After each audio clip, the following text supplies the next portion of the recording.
JP, ಇವತ್ತು case ನೀವೇ ಗೆಲ್ತೀರಾ. ಎಲ್ಲ ಮೊದಲಿನ ಥರನೇ ಆಗುತ್ತೆ. ಕೇಸ್ ಗೆಲ್ತೀನಿ ಅಂತ ನನಗೂ ಗೊತ್ತು, ಆದ್ರೆ ಮೊದಲಿನ ಥರ ಈಗಿಲ್ಲ ನಿರ್ಮಲ. ಕುಂಬಾರಂಗ್ ವರ್ಷ ದೊಣ್ಣೆಗೆ 1 ನಿಮಿಷ ಅನ್ನೋ ಹಾಗೆ ನನ್ನ ಇಡೀ ಜೀವನದ ಪ್ರಯತ್ನ, ಆಸೆ ಎಲ್ಲ ಒಂದೇ ಏಟಿಗೆ ನಾಶ ಮಾಡಿಬಿಟ್ಟ ನಿನ್ನ ಮಗ.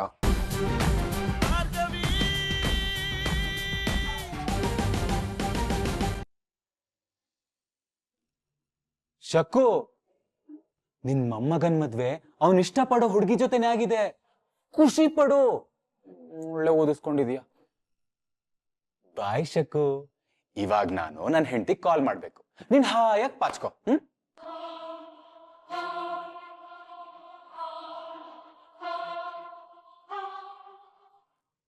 ಇದೊಳ್ಳೆ ಪಜಿತಿ ಆಯ್ತಲ್ಲ. ಭಾರ್ಗವಿ ಒಪ್ಪಿ ಬಂದ್ರು ಸಾಲ್ದು. ಈ ಮನೆಯಲ್ಲಿ ಅವಳನ್ನ ದ್ವೇಷಿಸೋ ಒಂದ್ ಜೀವ ಇದೆ, ಪ್ರೀತಿಸೋ ಇನ್ನೊಂದು ಜೀವ ಇದೆ. ಅವಳು ಬರೋದ್ರಿಂದ ಮನೆ 3 ಭಾಗ ಆಗತ್ತೆ. ಮುಂದೆ ಏನ್ ಕಾದಿದ್ಯೋ ಭಗವಂತ, ನೀನೇ ಕಾಪಾಡಪ್ಪ.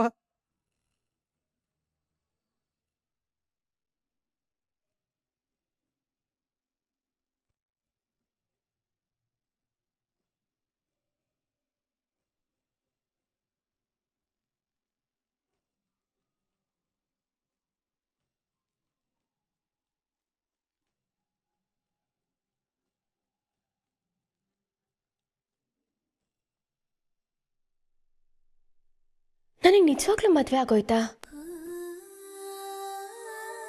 ಪಾರ್ಥಂಗೆ ನನಗೆ ಮದುವೆ ಆಯ್ತು ಅಂತ ನನಗೆ ನಂಬೋಕೆ ಆಗ್ತಾ ಇಲ್ಲ.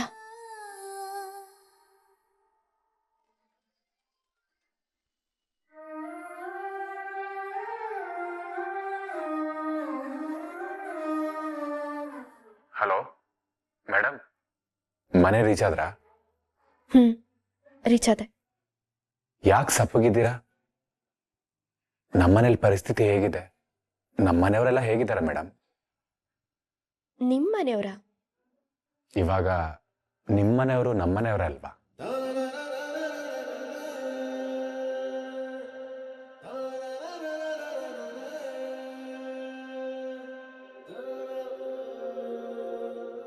ನಿಮ್ಮಂತ ಅಳಿಯ ಸಿಕ್ಕಿದ್ದಾರೆ ಅಂತ ಅಪ್ಪಂಗೆ ಗೊತ್ತಾದ್ರೆ ಅವ್ರು ತುಂಬಾನೇ ಖುಷಿ ಪಡ್ತಾರೆ ಪಾರ್ಥ. ಆದ್ರೆ ಅಪ್ಪ ನನ್ನ ಮೇಲೆ ತುಂಬಾನೇ ನಂಬಿಕೆ ಇಟ್ಕೊಂಡಿದ್ದಾರೆ ಪಾರ್ಥ. ಅವರಿಂದ ಯಾವ ವಿಷಯನ ಮುಚ್ಚಿಡೋಕೆ ನನ್ನ ಮನ್ಸು ಒಪ್ತಾ ಇಲ್ಲ. ನನ್ನ ಮನೆಗೆ ಬಂದಾಗ ಧೈರ್ಯ ಮಾಡಿ ಎಲ್ಲ ವಿಷಯನೂ ಹೇಳ್ಬಿಡೋಣ ಅಂತ ಅನ್ಕೊಂಡೆ. ಆದ್ರೆ ಅಪ್ಪ ನನ್ನ ಹತ್ರ ಬಂದು ನನ್ನ ಮದ್ವೆ ಬಗ್ಗೆ ಇರೋ ಅವ್ರ ಕನಸಿನ ಬಗ್ಗೆ ಮಾತಾಡಿದ್ರು. ನಿನ್ನ ಮದ್ವೆನ ಹಾಗೆ ಮಾಡಬೇಕು, ಹೀಗೆ ಮಾಡಬೇಕು, ನಿನ್ನ ಕನ್ಯಾದಾನ ಮಾಡಿಕೊಡ್ಬೇಕು, ಅಳಿಯನ್ ಕಾಲ್ ತೊಳೆದು ನಿನ್ನ ದಾರಿ ಎರೆದು ಕೊಡಬೇಕು ಅಂತ ಎಲ್ಲ ಇಮೋಷ್ನಲ್ ಆಗಿ ಮಾತಾಡಿದ್ರು ಪಾರ್ಥ. ಅಂತ ಟೈಮಲ್ಲಿ ನಿನ್ನ ಮಗಳು ಕೊರಳಿಗಾಗಲೇ ತಾಳಿ ಬಿದ್ದಿದೆ ಅಂತ ಅಪ್ಪನ ಹತ್ರ ನಾನು ಹೇಗೆ ಹೇಳಿ? ನೆನ್ಸ್ಕೊಂಡ್ರೆ ದುಃಖ ಆಗ್ತಿದೆ ಪಾರ್ಥ. ಇಷ್ಟು ಸಡನ್ ಆಗಿ ಇಷ್ಟು ದೊಡ್ಡ ಶಾಕ್ ಕೊಡಕ್ಕೆ ನನ್ನ ಕೈಲಾಗ್ಲಿಲ್ಲ. ಗಿಲ್ಟ್ ಫೀಲಲ್ಲಿ ಜೀವನ ಹಿಂಡ್ದಾಗ ಆಗ್ತದೆ. ಸಾರಿ ಮೇಡಮ್, ನನ್ನಿಂದ ನೀವು ಗಿಲ್ಟ್ ಫೀಲ್ ಆಗೋ ಹಾಗಾಯ್ತು. ಈ ಕೇಸ್ ಮುಗಿದ್ಮೇಲೆ ನಿಮ್ಮ ಜೊತೆ ಒಂದಷ್ಟು ವಿಷಯಗಳ ಬಗ್ಗೆ ಮಾತಾಡಿ ಆಮೇಲೆ ಮುಂದುವರೆಬೇಕು ಅಂತ ಅನ್ಕೊಂಡಿದ್ದೆ. ಆದ್ರೆ ಅಷ್ಟರಲ್ಲೇ ಹೀಗಾಯ್ತು ಮೇಡಮ್. ಆ ದೇವ್ರ ಒಪ್ಪಿಗೆ ಇಲ್ಲದೆ ಒಂದು ಹುಲ್ಲು ಕಡ್ಡಿನೂ ಅಲ್ಲಾಡಲ್ಲಂತೆ. ಅಂಥದ್ರಲ್ಲಿ ನೀವು ನನ್ನ ಎದುರಿಗೆ ಮದುವೆ ಹೆಣ್ಣು ಗೆಟಪಲ್ಲಿ ಬಂದು ನಿಂತ್ರಿ. ನಿಮ್ಮನ್ನು ನೋಡಿದಾಗ ಇದೆಲ್ಲ ಆ ದೇವರೇ ಮಾಡಿಸ್ತಿದ್ದಾನೆ ಅಂತ ಅನಿಸ್ತು. ಆ ಕ್ಷಣಕ್ಕೆ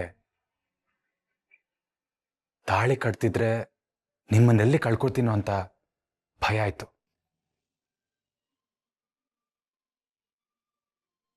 ಅದಕ್ಕೆ ನಿಮ್ಮ ಒಪ್ಪಿಗೆನೂ ಕೇಳದೆ ತಾಳಿ ಕಟ್ಬಿಟ್ಟೆ.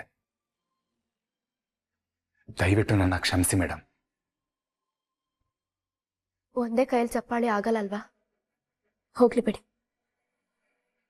ಒಂದ್ ವಿಷಯ ನಡೆದು ಹೋದ್ಮೇಲೆ ಅದ್ರ ಬಗ್ಗೆ ತುಂಬಾ ಯೋಚನೆ ಮಾಡೋದ್ರಲ್ಲಿ ಪ್ರಯೋಜನ ಇಲ್ಲ. ಮುಂದೇನು ಮಾಡಬೇಕು, ಅದನ್ನು ಹೇಗೆ ಸರಿಪಡಿಸ್ಬೇಕು ಅಂತ ಯೋಚನೆ ಮಾಡಬೇಕು ಅಂತ ನಮ್ಮಪ್ಪ ಯಾವಾಗಲೂ ನನಗೆ ಹೇಳ್ತಿರ್ತಾರೆ. ಅದಕ್ಕೆ ಮನಸ್ಸನ್ನ ಗಟ್ಟಿ ಮಾಡಿಕೊಂಡು ಸುಮ್ಮನೆ ಕೂತಿದ್ದೇನೆ. ಈ ಕೇಸ್ ಗೆದ್ದಿದ ತಕ್ಷಣ ಎಲ್ಲಾನು ಇದ್ದಿದ್ದ ಹಾಗೆ ನಡೆದದನ್ನ ನಡೆದ ಹಾಗೆ ಅಪ್ಪನ ಹತ್ರ ಹೇಳ್ಬಿಡ್ತೀನಿ. ನೀವು ಬಿಡಿ ಮೇಡಮ್, ಗಟ್ಗಿತ್ತಿ. ನಾನು ನಿಮ್ ಜೊತೆ ಬಂದು ಮಾತಾಡ್ತೀನಿ. ಅದ್ ಸರಿ, ನಿಮ್ಮನೇಲಿ ಏನಂದ್ರು? ಮಾವ ಏನಂದ್ರು? ಹಾ, ಮಾವ? ಅಂದ್ರೆ ನಿಮ್ಮಪ್ಪ ನನ್ನ ಮಾವನೇ ಅಲ್ವಾ?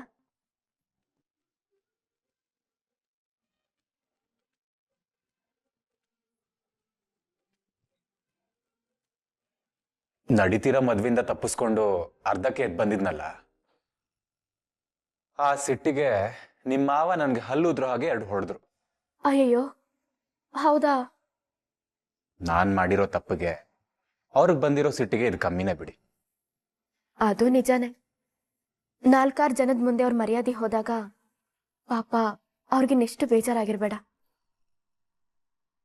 ಎಷ್ಟೇ ಆದ್ರೂ ಅಪ್ಪ ಅಲ್ವಾ, ಏನೋ ಕೋಪದಲ್ಲಿ ಹೊಡೆದಿರ್ತಾರೆ. ನೀನ್ ಬೇಜಾರಾಗ್ಬೇಡ. ಏನ್ ಮೇಡಮ್, ಇವಾಗ್ಲೇ ಮಾವನ್ ಪರವಾಗಿ ಮಾತಾಡ್ತಿದ್ದೀರಾ? ಇವಾಗ ನಮಗ್ ಮದ್ವೆ ಆಗಿದೆ ಅಂದ್ಮೇಲೆ ನಿಮ್ ಮನೆಯವರು ನಮ್ಮ ಮನೆಯವರೇ ಅಲ್ವಾ? ಹೌದು ಮೇಡಮ್, ನೀವು ಹೇಳಿದ್ ಸರಿ. ನೀವು ಅಷ್ಟೇ ಟಗರ್ ಪುಟ್ಟಿ. ನಾನ್ ನಿಜ ಹೇಳದ್ಮೇಲೂ ಹೀಗೆ ನನ್ನ ಅರ್ಥ ಮಾಡ್ಕೊಳ್ಳಿ ಪ್ಲೀಸ್.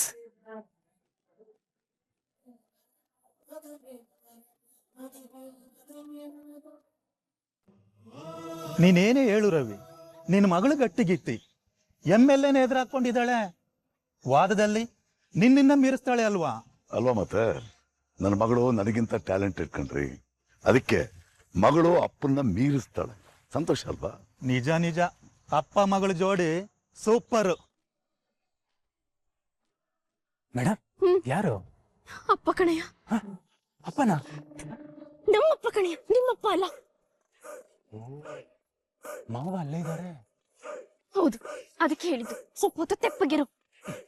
ಹಾಗೆ ನಮ್ಮ ಇಡೀ ಟ್ಯಾಲೆಂಟ್ ಇದೆಯಲ್ಲ, ಅದನ್ನ ಏನಾಯ್ತು ರವಿ? ಏನಿಲ್ಲ, ಯಾವಾಗ್ಲೂ ಭಾರ್ಗವಿ ಭಾರ್ಗವಿ ಅಂತ ಮಾತಾಡಿ ಮಾತಾಡಿ ಅವಳೇ ತಲೆಯಲ್ಲಿ ತುಂಬ್ಕೊಂಡ್ಬಿಟ್ಟಿದ್ದಾಳೆ. ಅದಕ್ಕೆ ಅಲ್ಲಿ ಯಾರೋ ಮಾತಾಡಿದ್ರು, ಭಾರ್ಗವಿ ಮಾತಾಡ್ದಂಗಾಯ್ತು. ಅದಕ್ಕೆ ಯಾರು ಅಂತ ನೋಡಿದೆ. ಅಲ್ಲ ಬಿಡು, ಭಾರ್ಗವಿ ಅಲ್ಲ, ಬಾ ಹೋಗೋಣ ಬಾ.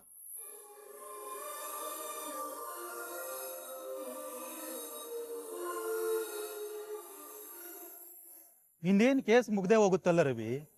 ಕೇಸ್ ಗೆದ್ದ ಮೇಲೆ ಮಗಳ ಮದುವೆ ಮಾಡ್ತೀಯಾ ಹೇಗೆ? ನಾನು ಮೊದಲೇ ಹೇಳಿಲ್ವಾ, ನಮ್ಮ ಪುಟ್ಟಿ ಮನಸ್ಸಿನಲ್ಲಿ ಯಾರೋ ಇದಾರೆ ಅನ್ನೋ ಡೌಟ್ ಇದೆ ನನಗೆ. ಕೇಸ್ ಮುಗಿದ ಮೇಲೆ ಅವಳೇ ಬಂದು ಡೈರೆಕ್ಟ್ ನನ್ನ ಹತ್ರ ಮಾತಾಡ್ತಾಳೆ. ಮಾಡ್ಲಿ, ಆಮೇಲೆ ಇದ್ದೇ ಇದೆಯಲ್ಲ ಧೂಮ್ ಧಾಮ್ ಅಂತ ಮದುವೆ.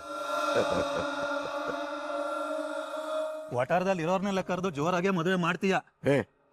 ವಟಾರದವ್ರೇನೋ, ಇಡೀ ಊರ್ನೇ ಕರಿತೀನಿ, ಧಾಮ್ ಧೂಮ್ ಅಂತ ಮದುವೆ ಮಾಡಿಸ್ತೀನಿ. ನೋಡೋ, ನನ್ನ ಮಗಳ ಮದುವೆನ ನನ್ನ ಶಕ್ತಿ ಮೀರ್ ಮಾಡ್ತೀನಿ ತಿಳ್ಕೊ. ಊಟ ಹಾಕ್ಬೇಕು. ಆಮೇಲೆ ಯಾರು ತುಂಬಾ ಚೆನ್ನಾಗಿ ಅಡಿಗೆ ಮಾಡ್ತಾರೋ ಅಡಿಗೆದವರು ಅವ್ರನ್ನೇ ಕರ್ಸೋದು ಅಡಿಗೆ ಮಾಡ. ನೋಡ್ದ್ಯಾ ಪಾರ್ಥ, ಅಪ್ಪ ನಮ್ಮ ಬಗ್ಗೆ ಅದೆಷ್ಟು ಆಸೆ ಇಟ್ಕೊಂಡಿದ್ದಾರೆ. ಮದ್ವೆ ಬಗ್ಗೆ ಅದೆಷ್ಟು ಕನ್ಸ್ಗಳನ್ನ ಕಟ್ಕೊಂಡಿದ್ದಾರೆ ಅಂತ. ಹೌದು ಮೇಡಮ್, ಮಾವಂಗೆ ನಿಮ್ಮ ಮೇಲೆ ಬೆಟ್ಟದಷ್ಟು ನಂಬಿಕೆ ಇದೆ. ಆ ನಂಬಿಕೆ ಸುಳ್ಳಾಗ್ಬಾರ್ದು ಪಾರ್ಥ. ನಮ್ಮ ಮದ್ವೆ ವಿಷಯ ಬೇರೆ ಯಾರಿಗೋ ಗೊತ್ತಾಗಿ ಬಾಯಿಂದ ಬಾಯಿಗೆ ಹರಡಿ ನಮ್ಮ ಮನೆಯವ್ರಿಗೆ ಗೊತ್ತಾಗೋದು ಬೇಡ. ಅವ್ರಿಗೆ ಗೊತ್ತಾಗೋ ಅಷ್ಟರಲ್ಲಿ ನಾವೇ ಹೇಳೋಣ. ಹೌದು ಮೇಡಮ್, ನಾಳೆ ಹೇಗೋ ಕೇಸ್ ಮುಗಿಯತ್ತಲ್ಲ, ಆಮೇಲೆ ಧೈರ್ಯ ಮಾಡಿ ಮನೇಲಿ ಎಲ್ರಿಗೂ ಹೇಳ್ಬೇಡೋಣ. ನಾನು ನಿಮಗೆ ತಾಳಿ ಕಟ್ಟಿದ್ದೀನಿ, ನಿಮ್ಮ ಜವಾಬ್ದಾರಿ ನಂದು. ನಿಮ್ಮನ್ನ, ನಿಮ್ಮ ಮನೆಯವ್ರನ್ನ ನಾನು ಯಾರ ಮುಂದೆನೂ ತಲೆ ತಗ್ಸಕ್ ಬಿಡಲ್ಲ. It's my promise.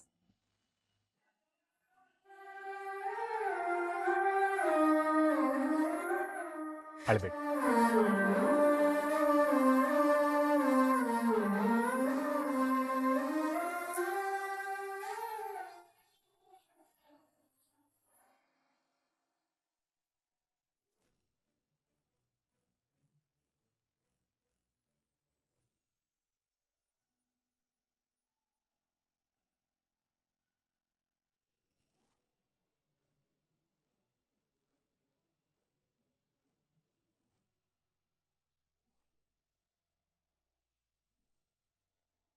ಭಾರ್ಗವಿ, ಗಂಟೆ 7 ಆಯ್ತು. ಯಾಕೆ ಇವತ್ತಿನ್ನೂ ಎದ್ದಿಲ್ಲ? ಭಾರ್ಗವಿ, ಹೇಳಮ್ಮ. ಎದ್ದೇಳ್ತೀನಮ್ಮ.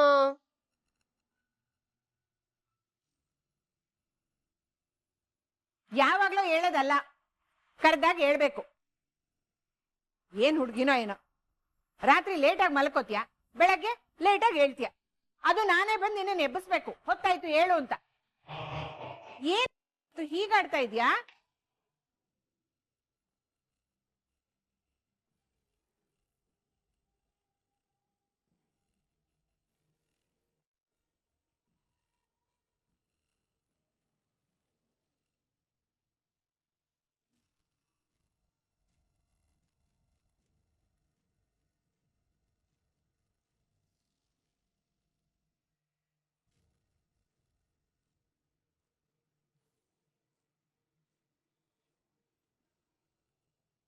ಭಾರ್ಗವಿ,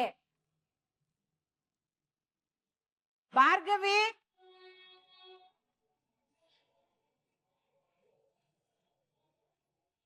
ಭಾರ್ಗವಿ,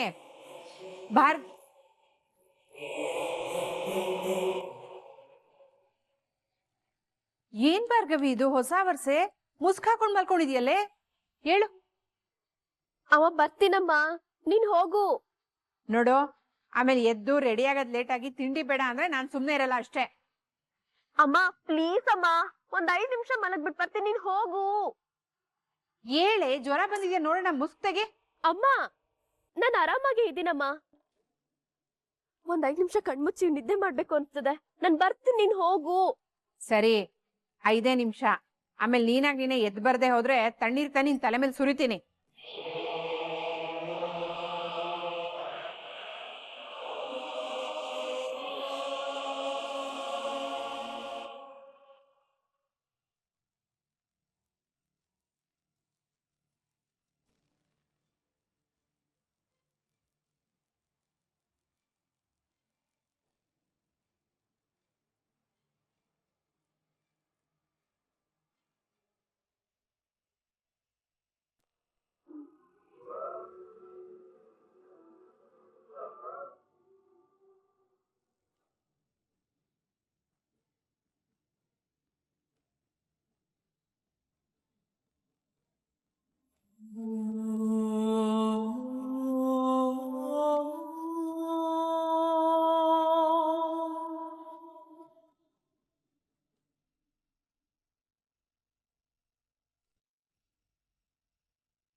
ಜೆಪಿ, ಇವತ್ತು ಕೇಸ್ ನೀವೇ ಗೆಲ್ತೀರಾ.